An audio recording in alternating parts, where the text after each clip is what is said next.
할렐루야. 찬양대의 귀한 찬양을 감사드립니다. 물과 불로 우리의 모든 죄가 씻겨지고 또 멸하여져서 정결함으로 오늘 하나님과 예배하는 우리 모두가 되기를 주님의 이름으로 축복합니다. 오늘 저희들은 함께 마태복음 6장에 있는 말씀을 보게 되었습니다. 하나님의 평화가 우리 안에 늘 가득하다라는 것이 사실은 우리가 인사 말로 참 많이 하잖아요. 샬롬으로 인사를 하고 또 하나님의 평화가 가득하길 원하지만 결코 하루하루가 또 우리의 인생 가운데 그 삶이 당연한 것이 아니다라는 사실을 우리가 예배 가운데 다시 한번 깨달았으면 좋겠습니다. 선물로 주어진 오늘, 선물로 주어진 새날, 주님과 함께 동행하는 축복의 날이 되시기를 간절히 바라겠습니다. 유튜브를 보다 보면 요즘에 이제 쇼츠라고 해서요, 짧은 영상들을 이렇게 보게 되는데요. 거기 보면 가끔 이런 영상들이 올라와요. 어떤 영상이 올라오냐면 한 부부가 아이를 이렇게 양육하는데 이 아이를 양육하면서 내가 베개를 뺏긴 적이 몇 번, 뭐 아이에게 밥을 뺏긴 적이 몇 번, 뭐 예를 들면 이런 거, 애완동물을 키우는데 애완동물이 이렇게 집을 나간 적이 뭐 몇 번, 이렇게 이제 이런 횟수들을 막 쓰더라고요. 짧은 동영상이지만 저는 그 영상을 잠깐 이렇게 보면서 오늘 본문과 관련하여서 우리들이 걱정한 적은 몇 번이나 됐을까? 우리가 근심한 적은 몇 번이나 될까? 우리가 염려한 적은 몇 번이나 될까? 하고 생각해 보게 되었습니다. 오늘 예배를 드리면서 우리들은 어떠할까요? 오늘 앉아 계신 우리 성도님들은 어떠세요? 어떤 염려의 횟수가 얼마나 되실까요?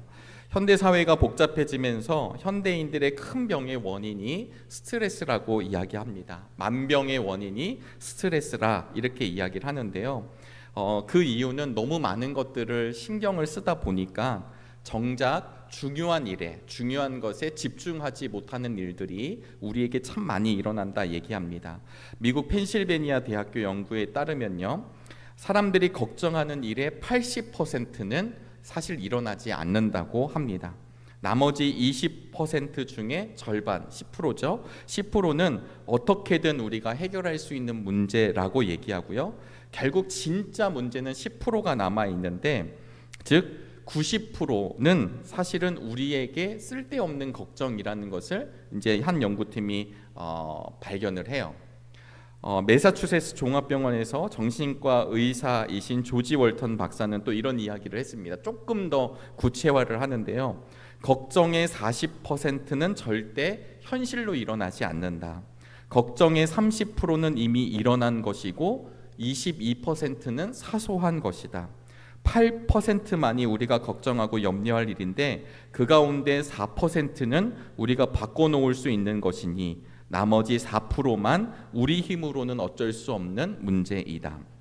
즉 96%가 쓸데없는 걱정이다 라는 이야기를 미국의 정신과 의사 선생님이 하셨다라고 하는 것입니다.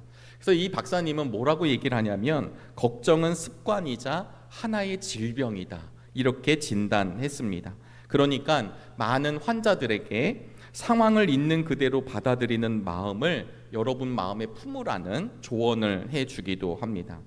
달라스 신학교 총장이었던 찰스 스윈돌 목사님도 이런 이야기를 하게 됐는데요. 우리 함께 읽어보도록 하겠습니다. 인생이란 나에게 일어난 일들이 10%, 내가 그것들에 어떻게 대응하느냐가 90%를 차지한다. 이런 말을 하셨습니다. 그래서 수많은 사람들이요, 스트레스도 받고 여러 가지 것들을 신경 쓰다 보니까 마음도 괴롭고 근심도 있고 염려도 있다 보니까 2017년도에는 이 신경 끄기의 기술이라고 하는 베스트셀러도 등장하게 됩니다. 거기에서 몇 가지 불필요한 걱정을 줄여주는 방법을 얘기하는데요. 잠깐 소개해 보면 이렇습니다. 내가 통제할 수 있는 것과 통제할 수 없는 것을 구분하십시오. 예를 들면 이런 겁니다. 비 오면 어떡하지? 우리가 어떻게 할 수 있을까요? 비가 오면, 눈이 오면 어떡하지? 못하죠. 그러면 그냥 생각을 접으라는 것입니다. 통제할 수 없는 거니까요. 그런데 비가 오는데 내가 우산을 챙겨야 되지 않을까? 이건 내가 할 수 있는 영역이면 우산을 챙기면 된다는 것입니다. 하나 더 해볼까요? 사람들이 나를 싫어하면 어떡하지? 사람들이 나를 싫어하면 어떡하지?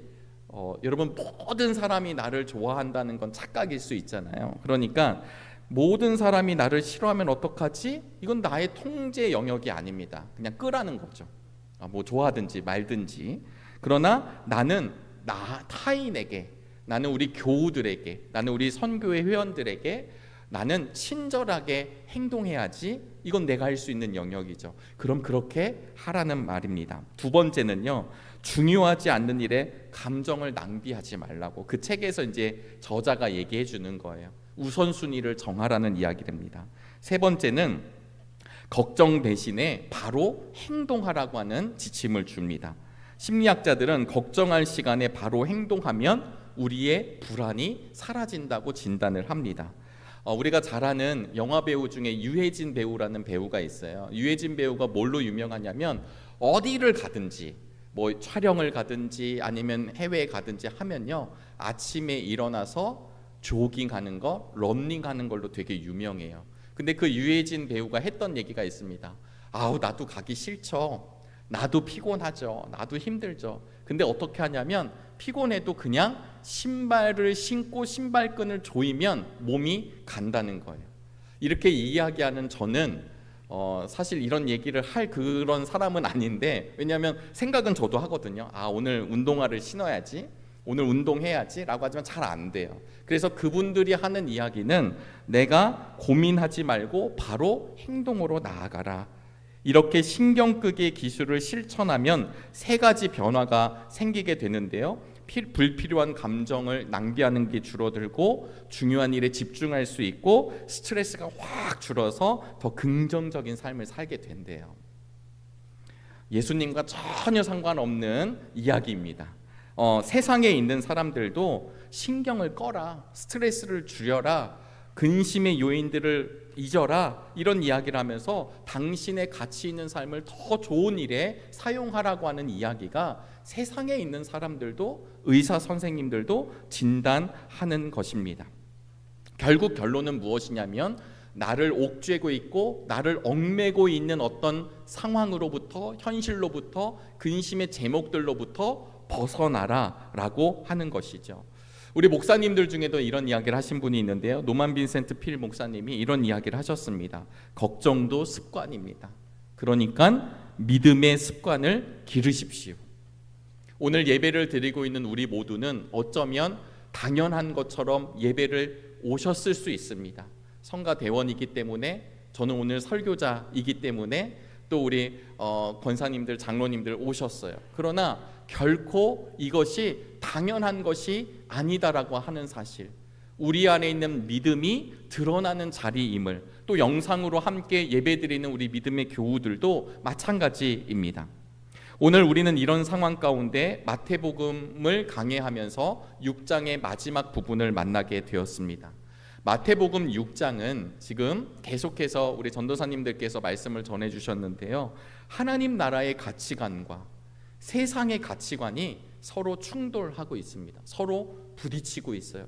세상은 이렇게 살아야 된다고 이야기하는데 하나님의 나라는 이런 거다라고 하는 것이 서로 부딪히고 있습니다. 그래서 오늘 본문 함께 읽으셨지만 25절은 그러므로 이렇게 시작하고요, 34절 마지막 절도 그러므로 이렇게 시작을 하고 있어요.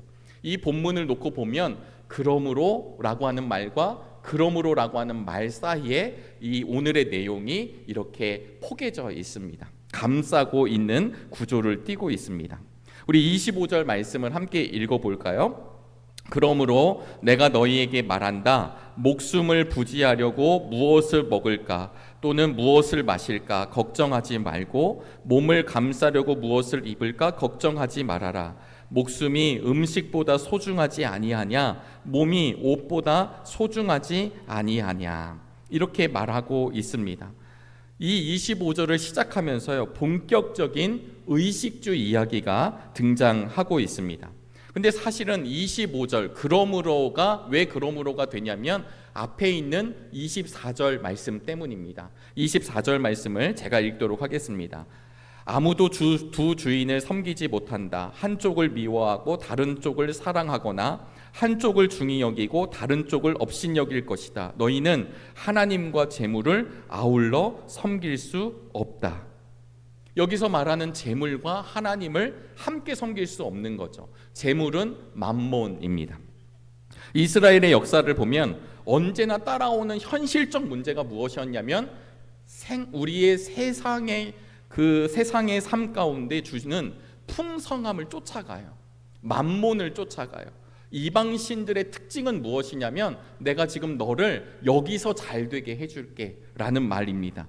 우리 바알신, 아세라신을 그토록 이스라엘 사람들이 겸하여 섬긴 이유가 무엇이었냐면 지금 나에게 복을 주는 그 신을 찾아가는 거죠. 하나님도 믿고 이방신도 믿고 하나님도 믿고 우상도 믿고, 그래서 하나님을 안 믿은 것은 아닌데 그러나 나의 마음을 진짜로 움직이는 것은 이방 신들이죠.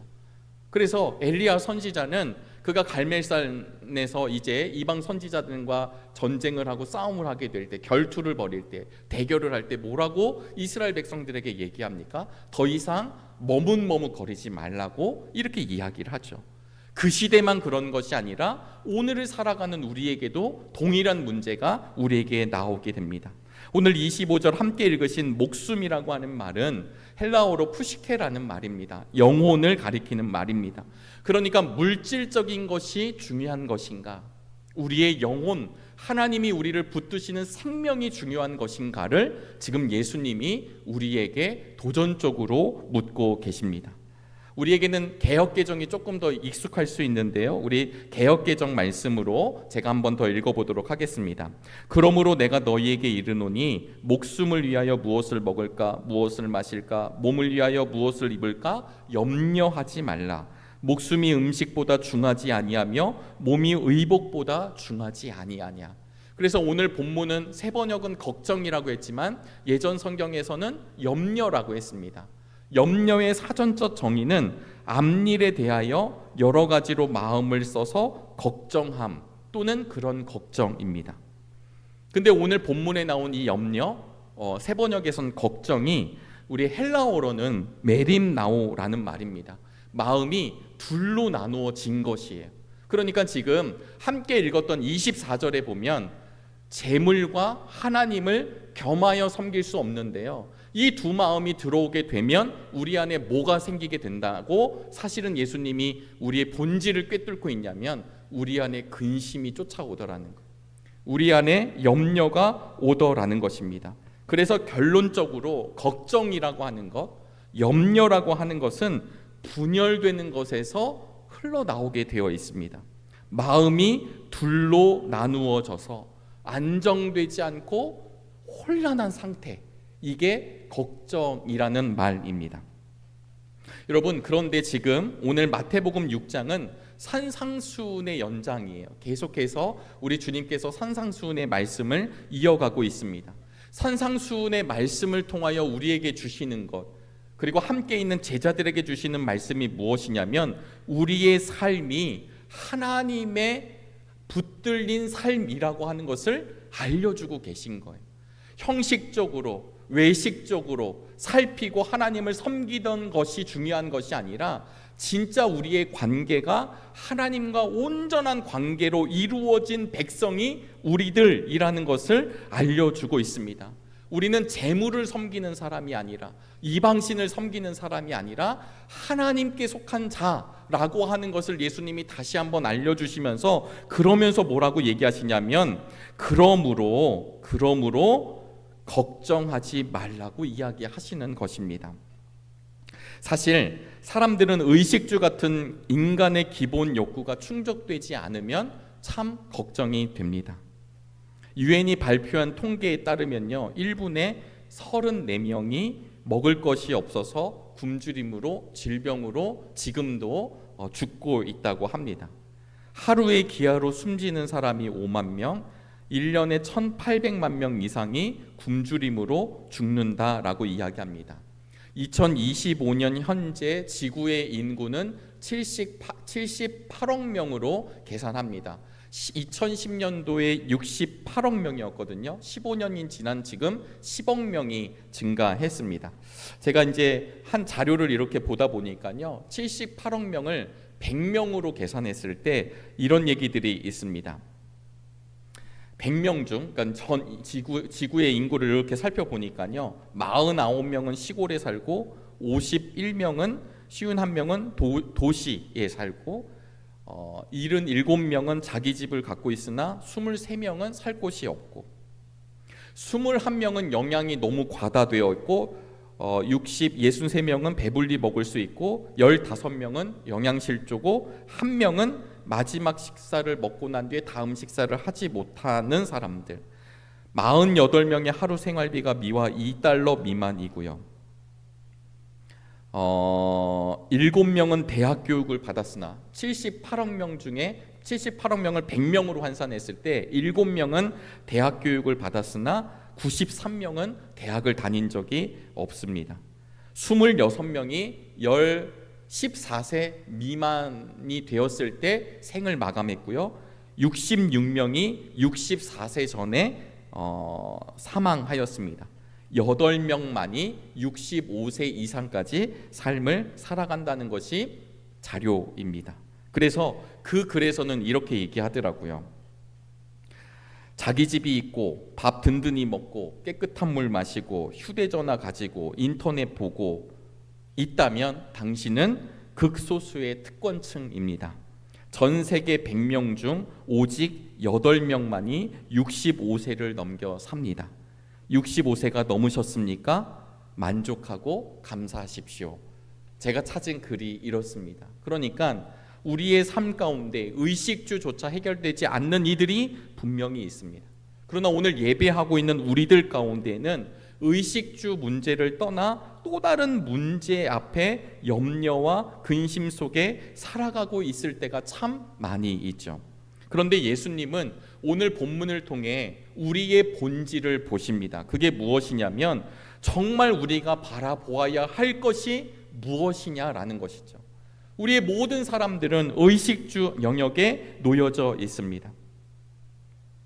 제가 예수님께서는 오늘 이 말씀을 통해 어떻게 얘기하시냐면 의식주를 취하는 문제에서 진짜 중요한 문제는 바로 생명의 문제라는 것을 알려주세요. 제가 이 말씀을 함께 나누면서 사무엘상 25장 29절 말씀이 함께 좀 기억이 났는데요. 여기에서 나오는 단어 개역 개정으로 함께 읽어보도록 하겠습니다. 사람이 일어나서 내 주를 쫓아 내 주의 생명을 찾을지라도 내 주의 생명은 내 주 하나님 여호와와 함께 생명싸개 속에 쌓였을 것이요 내 주의 원수들의 생명은 물매로 던지듯 여호와께서 그것을 던지시리라. 아멘. 이 장면은요, 나발의 아내인 아비가일이 다윗에게 했던 이야기입니다. 물론 스토리가 있지만 제일 중요한 이야기는 다윗의 삶이 생명싸개, 하나님의 생명싸개 속에 있다라고 하는 것이죠. 이 말씀은 무엇이냐면 하나님이 다윗을 그냥 내버려 두시지 아니하고 당신의 품 안에 안으셨다라는 것입니다. 당신의 자녀를 기르시고 지키시고 보호해 주신다라고 하는 이야기입니다. 그러니까 오늘 본문은 25절 그렇게 시작하면서 예수님이 이렇게 얘기하십니다. 26절로부터 28절까지 무엇을 이야기하시냐면 공중의 새를 보아라, 들의 백합화를 보아라. 여러분, 새들은 하나님의 법칙에 따라 돌아다닙니다. 그러나 그들은 내일 일을 염려하지 않습니다. 들의 백합화는 자기의 안전을 위해 자기 스스로가 무엇을 하지 못합니다. 그저 하나님의 법칙에 따라 그 자리에 있는 것입니다. 그런데 이렇게 하나님께서 날아다니는 새도 들의 백합화도 하나님의 지극한 보호 속에 놓여져 있는데 너희들은 왜 걱정하느냐? 이렇게 지금 주님이 묻고 있습니다. 그러면서 29절 말씀인데요, 함께 읽어보도록 하겠습니다. 그러나 내가 너희에게 말한다. 온갖 영화로 차려입은 솔로몬도 이 꽃 하나와 같이 잘 입지는 못하였다. 들꽃에 핀 꽃과 솔로몬을 예수님이 비교하십니다. 여러분, 솔로몬이 얼마나 좋은 옷을 입었을까요? 제가 옷에 대해서는 잘 알지 못하지만 이렇게 얘기하더라고요. 어떤 사람이 백을 들고 가잖아요. 그러면 저 백이 어딘지를 사람들은 안다는 거예요. 옷을 입으면 저 옷의 메이커가 뭔지를 알고, 그리고 저 구두가 무엇인지를 알고, 저 차를 타면 어떤 사람인지를 알죠. 우리나라 사람만큼 차에 집착하는 사람들이 없다고 그러는데, 왜 그러냐면 좋은 차를 타면 그 사람은 좋은 위치에 있을 것이다 라고 생각하기 때문입니다. 그래서 내 외모와 내가 살아가는 것을 얼마나 좋은 것을 투자하는지 모릅니다. 그런데요, 우리보다 훨씬 잘 살았던 솔로몬 왕은 어떤 옷을 입었을까요? 어마어마한 옷을 그가 입었겠죠. 그러나 결국 그 옷도 유한한 인간이 만든 옷. 그러나 들의 꽃은 길쌈도 하지 않는다. 그는 들의 꽃은 자기가 옷을 입지 않습니다. 그러나 하나님이 입히시는 것을 예수님이 비교하면서 이야기하고 있습니다. 그러면서 우리에게 이렇게 이야기하시죠. 32절입니다. 이 모든 것은 모두 이방 사람들이 구하는 것이요, 너희의 하늘 아버지께서는 이 모든 것이 너희에게 필요하다는 것을 아신다. 여러분, 우리의 본문, 아까 사무엘상 말씀을 함께 읽으셨는데요, 하나님께서는 우리를 하나님의 생명싸개 속에 붙들어 주셨습니다. 그래서 내가 무엇을 먹을까, 무엇을 입을까, 이것을 걱정하는 것이 아니라 이미 우리의 존재를 하나님의 거룩한 품으로, 하나님의 거룩하신 날개 아래로 우리를 붙들어 주셨다라고 하는 것이죠. 이방 사람들은 그 당시에 하나님에 대해서는 관심이 없습니다. 무엇이 관심 있냐면 현실 세계에서 어떻게 잘 살 것인가, 이게 이방 사람들이 추구하던 모습이었습니다. 오늘 이 시대를 살아가고 있는 우리들에게도 하나님께서 제시하는 방법이 아니라 인간의 관점으로, 인간의 방법으로 우리의 문제를 해결하려고 할 때가 얼마나 많이 있을까요? 똑같이 예수님을 믿는다고 하면서, 하나님의 자녀라고 이야기하면서, 오늘도 복된 예배를 누렸으면서도 이 예배당 문을 나서는 순간, 우리가 세상 한복판에 살아가는 순간 세상 사람들과 동일하게 어떤 걱정과 근심과 염려 속에 묻혀 살아간다면, 우리의 얼굴이 날마다 잿빛이고요, 우리의 얼굴이 환하지 않으면 과연 우리는 하나님의 사람인가 한번 생각해 보아야 하지 않을까 여겨집니다. 하나님의 자녀라고 하는 것은 내 뒤에 누가 계시냐면 세상 권세보다도 더 크신 우리 하나님이 나의 아버지가 되시다라는 이야기입니다. 여러분, 우리 지난 주일 주보에 우리 대학 수학 능력 시험 앞두고 수험생들 명단과 이제 중보 기도 요청이 올라가게 되었습니다. 시험이 얼마 남지 않았습니다. 이런 시간을 보내게 하신 분이 사실은 누구실까요? 고3의 과정, 수험생의 과정을 겪게 하시는 분은 사실 누구시냐면 하나님이시지요. 그 과정을 겪어야 또 다른 인생의 길을 걸어가기 때문입니다. 그렇다라고 한다면 우리 자녀들의 진로와 미래를 누가 책임져 줄 수 있을까요? 자녀들의 머리가 자녀들의 미래를 책임질까요? 자녀들의 건강, 자신이 갖고 있는 건강이라고 생각하는 그것 때문에 자녀들의 미래가 책임져질까요? 그것이 아니죠. 하나님이 우리의 자녀들을 붙들어 주시는 것입니다. 우리가 이렇게 이야기하는 건 관점이 바뀌는 것입니다. 우리 주님께서는 걱정의 삶을 청산할 수 있는 길을 알려주시는데 그것이 바로 33절 말씀입니다. 우리 한 목소리로 함께 읽어보도록 하겠습니다. 너희는 먼저 하나님의 나라와 하나님의 의를 구하여라. 그리하면 이 모든 것을 너희에게 더하여 주실 것이니라. 아멘. 여러분, 예수님은 우리의 인생의 문제의 가장 중요한 것이 무엇인지를 이 33절의 말씀을 통해 알려주십니다. 세상에 살아가는 것들을 내려놓고 하나님의 나라와 하나님의 의를 위하여 나아가라, 이렇게 이야기하고 있습니다. 걱정이라고 하는 것은, 염려라고 하는 것은 사실 언제나 미래에 대한 관심을 갖게 합니다. 나는 어른이 되면, 나는 노년이 되면 잘 살아갈 수 있을까? 안전할 수 있을까? 내가 오늘 내일 이 돈을 막아야 되는데 내일 그럴 수 있을까? 걱정은 항상 미래에 대한 이야기를 하게 됩니다. 그런데 오늘 우리 예수님께서는 무슨 말씀을 하시냐면 먼저 하나님의 나라와 하나님의 의를 구하라고 말씀하시고요, 결론적으로 34절 그러므로 내일 일을 걱정하지 말아라, 이렇게 우리에게 말씀해 주고 있습니다. 내일의 문제는 내일에 맡기라는 것이죠. 오늘을 살아가라고 우리 예수님께서 말씀하십니다. 여러분, 우리가 지금 마태복음을 하면서 계속 말씀드리지만 하나님의 나라가 어떤 곳인가요? 우리가 이제 생을 마감하면 이제 나 가는 그곳, 아니면 우주의 한 구석, 아니면 성경에서 이야기하듯이 땅이 아니라 어떤 하늘을 이야기하는 공간의 개념이 아니라 지금 이 하나님의 나라는 바실레이아라는 말이고, 이 마실레이라라고 하는 말은 통치하시고 다스린다는 말을 지금 여러 번 설교자들이 계속해서 하고 있습니다.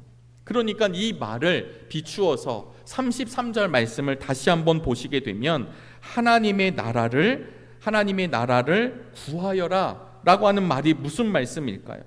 하나님이 우리를 통치하게 하시라는 말씀이죠. 하나님이 우리의 중심이 되게 하라는 말씀이시죠. 하나님이 나를 다스리게 하라는 말씀입니다. 세상이 나를 움직이는 게 아니라, 어떤 힘이 나를 움직이는 게 아니라, 즐거움이 나를 움직이는 게 아니라, 내 고정관념이 나를 움직이는 게 아니라, 감정이 나를 움직이는 게 아니라, 상처가 나를 움직이는 게 아니라, 절망이 나를 움직이는 게 아니라, 걱정이 나를 움직이는 게 아니라 하나님이 나를 움직이게 하라는 말씀이 하나님의 나라를 구하여라 라고 하는 것입니다. 많은 분들이 이런 얘기 하실 때가 참 많이 있습니다. 걱정이 돼서 밤잠을 설칠 때가 있습니다. 남자들이 꼭 하는 얘기가 군대 얘기인데요, 군대 가기 전날 밤 편안하게 자는 남자들은 사실 그렇게 많지 않습니다.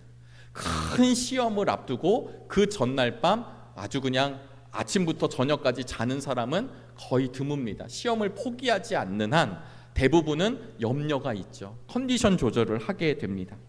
그런데 여러분, 많은 사람들이 그럼에도 불구하고 그 문제가 해결될 수도 없고 해결되지도 않음에도 불구하고 밤잠을 설칩니다. 마음의 상처 때문에 우울한 날을 살아갑니다. 슬픔의 감정의 지배를 받아 살아갑니다. 누군가에게 분노와 미움의 감정 때문에 살아갑니다. 충족되지 않는 욕구 때문에 살아갑니다. 세상의 가치관 때문에, 세상의 법칙 때문에, 세상의 룰 때문에 그것이 나를 다스릴 때가 있을 때가 있습니다. 성경은 우리에게 당연히 하나님의 나라를 구하는 존재라고 이야기하지 않고요, 언제나 하나님과 하나님 이외의 것 사이에 선택하는 존재임을 우리에게 알려주십니다. 오늘 예배를 드리는 우리 모두가 마땅히 하나님의 나라를 구하는 믿음의 교우들이 될 수 있기를 주님의 이름으로 소망합니다. 걱정 대신 하나님이 우리에게 주신 신뢰를 가지고 오늘의 발걸음을 이어가시기를 바랍니다. 어두운 감정 대신 하나님이 허락해 주신 그 빛을 따라 걸어갈 수 있게 되기를 바랍니다. 내 뜻이 아니라 하나님의 뜻에 우리의 마음이 조율되는 은혜가 있게 되시기를 바랍니다. 결국 하나님의 나라를 구한다라고 하는 것은 하나님이 우리의 모든 것을 다스려 달라는 기도가 되는 것입니다. 사랑하는 성도 여러분, 하나님께서 지금 우리의 삶을 다스리고 계십니까? 하나님께서 우리의 영혼을 다스리고 계십니까? 여러분, 우리가 날마다 하나님의 나라를 구하는 믿음의 성도가 되시길 바랍니다. 하나님의 의라고 하는 건 결국 하나님과의 온전한 관계를 이야기하는 것입니다. 성경은 하나님과의 온전한 관계성 안에 있는 우리들이 바로 어떤 사람이냐면 하늘 아버지의 자녀들이라고 이야기합니다. 여러 번 말씀을 드리는데요, 하나님에게는 손주가 없으시대요. 하나님은 손주가 없대요. 증손주도 없고요. 하나님은 다 아들이고 딸이라는 거죠. 우리 하나님이 우리의 아버지가 되어 주십니다. 그리고 그 하나님과의 관계성 속에 우리에게 주신 것이 무엇이냐면 바로 말씀이신 예수 그리스도, 기록된 하나님의 말씀을 우리에게 주셨습니다. 이 말씀이 우리의 나침반이 되기를 주님의 이름으로 축복합니다. 사랑하는 성도 여러분, 진짜 믿음이라고 하는 게 무엇일까요? 진짜 믿음은 염려를, 걱정을, 근심을 넘어서는 것입니다. 왜냐하면 하나님이 우리와 함께 하시기 때문입니다.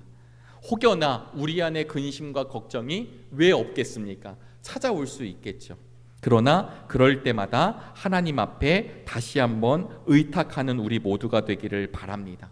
하나님과의 관계를 위한, 하나님의 의를 위해, 하나님의 기준을 위하여, 하나님의 잣대를 위하여 우리가 하나님께 속한 자녀답게 살아가는 그 믿음의 길을 가장 먼저 우선순위로 두는 은혜가 있게 되기를 바랍니다.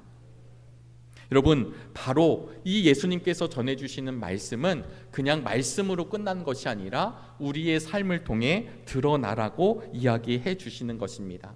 제가 예전에 한 목사님으로부터 이런 이야기를 들었는데요. 이제 유명한 전도자인 무디 목사님이 계시잖아요. 복음 전도자 무디 목사님 이제 박물관이 있는데 가보지는 못했습니다. 시카고에 있는데요. 이 무디 목사님의 성경책이 사람들에게 이제 알려져 있는데, 무디 목사님의 성경책을 보면 어떤 구절에는 P가 써 있고 어떤 구절에는 T가 써 있다는 거예요. 무디 목사님이 미국인이니까 영어로 썼겠죠. 네, 근데 이 P가 뭐냐면 prove, 입증되었다. T는 tested라는 말인데 내가 이제 실천했다라고 하는 뜻입니다. 그러니까 무디 목사님이 성경을 읽으면서 어떤 곳에는 P, 나의 삶을 통해 드러났습니다. T, 내가 확인했습니다. 이런 말을 성경에 썼다라는 것이죠. 우리들 역시 오늘의 말씀이 우리의 삶을 통해 드러날 수 있게 되기를 간절히 바랍니다. 우리 잠깐 PPT를 보시면요, 그런 면에서 오늘 말씀을 이제 구조적으로 이렇게 한번 제가 묵상해 보게 되었어요. 25절부터 34절 우린 순서대로 읽었는데요, 25절 말씀과 34절 또 26절이 33절 이렇게 보면요, 구조적으로는 다음 화면 보실까요? 네, 이렇게 돼 있습니다. 이제 이런 구조로 가장 가운데 그러므로라고 하는 구조 속에서 가장 가운데 있는 말씀이 믿음이 적은 자들아 이렇게 등장을 하게 돼요. 그러니까 제가 이걸 가지고 한번 이렇게 말씀을 드려볼게요. 25절을 보니까 몸이, 우리의 목숨이 옷보다 소중하지 아니하냐? 라고 25절이잖아요. 34절을 읽어보면 그러므로 내일 일을 걱정하지 마 이렇게 얘기하시는 것 같은 거예요. 또 그 다음 절 26절에 보면 너희는 새보다 귀하지 아니하냐? 33절에 그러니까 귀한 너희들은 하나님의 나라와 의를 구하는 존재야 이렇게 말씀하시는 것 같았어요. 27절에 걱정을 한다고 수명이 늘어날 수 있겠어? 키가 자라날 수 있겠어? 그러니까 그렇게 걱정하는 사람들은 32절에 이방 사람들이 하는 거야. 너희들은 이방 사람이 아니잖아. 28절 어찌하여 옷 걱정을 하느냐? 31절 무엇을 입을까 걱정하지 마. 29절 이제 중앙으로 들어옵니다. 29절에 솔로몬도 이 꽃 하나와 같이 잘 입지 못하였다 라고 하면서 30절에 믿음이 적은 사람들아. 이 본문의 가장 중간에 뭐라고 예수님이 얘기하시냐면 믿음이 적은 사람들아. 혹여나 이 말씀이 우리에게 떨림이 있게 되기를 간절히 원합니다. 신약 주석가인 프랜스 교수는 이 걱정을, 이 염려를 신앙의 반대 개념이라고 설명했습니다. 걱정은 신앙의 본질적인 의미에 대한 반대 개념이다. 걱정한다는 것은 그냥 걱정을 했다는 것이 아니라 우리의 믿음에 반대된다라는 것을 알려주고 있습니다. 오늘 우리 이 시대에도 왜 근심과 걱정이 없으실까요? 왜 염려가 없으시겠습니까? 제가 우스갯소리로 저의 이야기를 늘 고백하지만 저는 병원을 무서워하지 않습니다. 왜냐하면 병원의 쓴맛을 아직 본 사람이 아니기 때문이겠죠. 그런데 제가 요즘 치과를 조금 무서워하기 시작을 했습니다. 이렇게 자꾸 덮으면 답답해요. 이거 초록 색깔 덮잖아요. 입만 나오네. 이렇게 덮는 순간부터 가슴이 막 뛰어요. 그래가지고 아픈 건 아닌데 그것 때문에 이제 치과에 누워 있을 때 제가 요즘 가장 많이 부르는 찬양이 내게 강 같은 평화를 가장 많이 부르거든요, 속으로. 근데 이게 조금씩 이게 저의 의지와 상관없이 나 치과를 가야 되는데 그때부터 좀 마음이 좀 이상한 것 같은 거예요. 제가 이 말씀을 왜 드리냐면 걱정아 물러가라, 야 치과 뭐 별거 있어? 가면 되죠 라고 하지만 발걸음이 안 가는 거예요.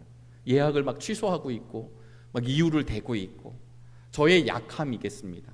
그런데 우리에게 걱정과 근심, 이것은 뭐 죽고 사는 문제가 아니지만 자녀들의 문제, 재산의 문제, 사업의 문제, 또 더 심각한 건강의 문제를 만나면 왜 우리에게 걱정거리가 없겠습니까? 이 시대를 살아가면서도 가장 많이 신학자들이 진단하는 것이 무엇이냐면 이 시대의 가장 위험한 문제는 불확실성이다 라고 이야기합니다. 내 미래가 어떻게 될지를 모릅니다. 우리 교회들이 점점 퇴보한다고 이야기합니다. 성도가 줄어든다고 이야기합니다. TV만 틀면 근심과 걱정과 염려에 대한 이야기가 늘 나오고 있습니다. 그런데 오히려 역설적으로 이런 불확실한 시대에 정말 필요한 것은 무엇일까라고 묵상해 보면 결국은 확실한 것을 붙잡는 것입니다. 이 확실함이 무엇일까요? 바로 예수 그리스도이십니다. 그리고 그 주님으로 인하여 우리는 하나님 나라의 거룩한 백성이 되었다는 사실을 성경은 끊임없이 우리에게 알려주고 있습니다. 오늘 예배를 드리고 있는 우리 모두가 하나님의 자녀라는 사실을 다시 잊지 않게 되기를 바랍니다. 근심과 걱정, 염려는 누가 하는 거냐면 하나님을 믿지 않고 하나님의 존재를 모르는 이방 사람들이 하는 것이라고 예수님이 말씀하십니다. 이제 마지막으로 다시 한번 본문을 살펴보면 율법 아래 놓여져 있는 율법 아래 놓여져 있었던 갈릴리 사람들, 세상 권력인 로마 밑에 있었던 사람들, 처절함 속에서 살아가던, 그래서 가장 어두웠던 그 시대, 그때 그 갈릴리 사람들, 이스라엘 사람들은 늘 무엇이 걱정이었을까요? 오늘 새벽에는 우리가 본문을 과부의 두 렙돈 본문을 만났거든요. 두 렙돈밖에 드릴 수 없는 그 여인의 마음은 어떠했을까? 바로 이 당시에 수많은 사람들은 내일을 걱정하고 있습니다. 걱정할 수밖에 없습니다. 내일 살아갈 수 있을까? 자녀들을 먹일 수 있을까? 바로 이 걱정하는 그 시대의 사람들에게 우리 주님은 뭐라고 말씀하시냐면 오늘 하나님께서 우리를 붙들고 계시다라고 말씀해 주고 있습니다.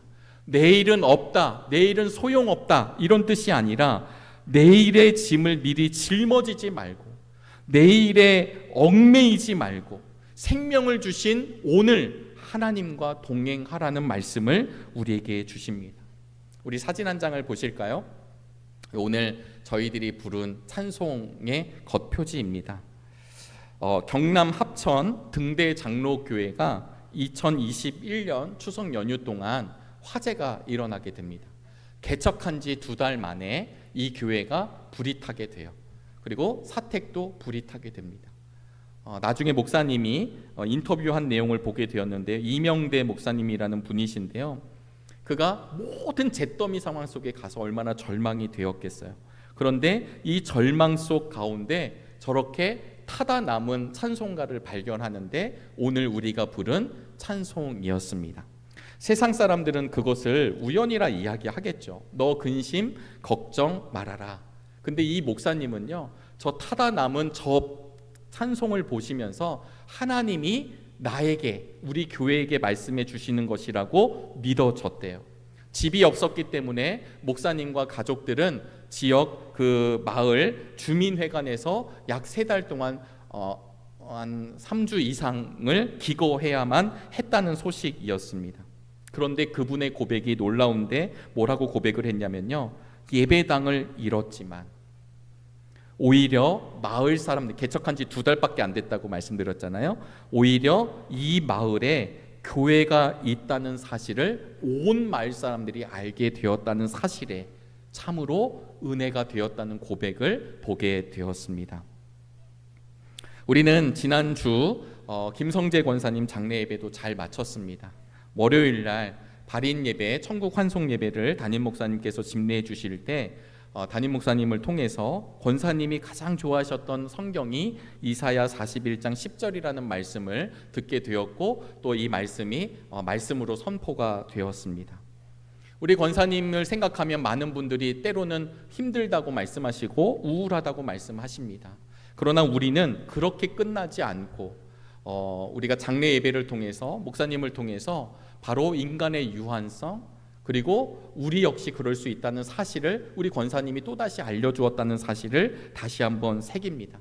그런데 평생토록 좋아하셨던 이 말씀이 오늘 우리 교우들에게, 또 우리 믿음의 동역자들에게, 믿음의 친구들에게 이제 다시 한번 권면하시지 않을까, 그 장례 중에 묵상하게 되었습니다.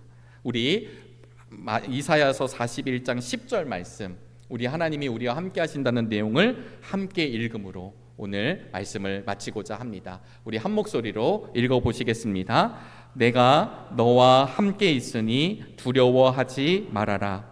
내가 너의 하나님이니 떨지 말아라. 내가 너를 강하게 하겠다. 내가 너를 도와주고 내 승리의 오른팔로 너를 붙들어 주겠다. 하나님의 나라와 의를 구하는 우리 모두가 되기를 주님의 이름으로 축원합니다. 기도하시겠습니다. 하나님, 오늘도 귀한 날을 허락하여 주시니 감사합니다. 우리 안에 있는 근심이 때로는 우리의 믿음을 방해할 때가 있음을 깨닫게 하여 주시고, 이것보다 더 중요한 우리의 목숨, 우리의 영혼을 하나님께 의탁하며 하나님의 나라와 하나님의 의를 먼저 구하는 우리 정릉의 모든 교우들이 되게 하여 주시옵소서. 그러므로 내일 일은 걱정하지 않게 되는 복을 누리게 하여 주옵소서. 예수 그리스도의 이름으로 기도드리옵나이다. 아멘.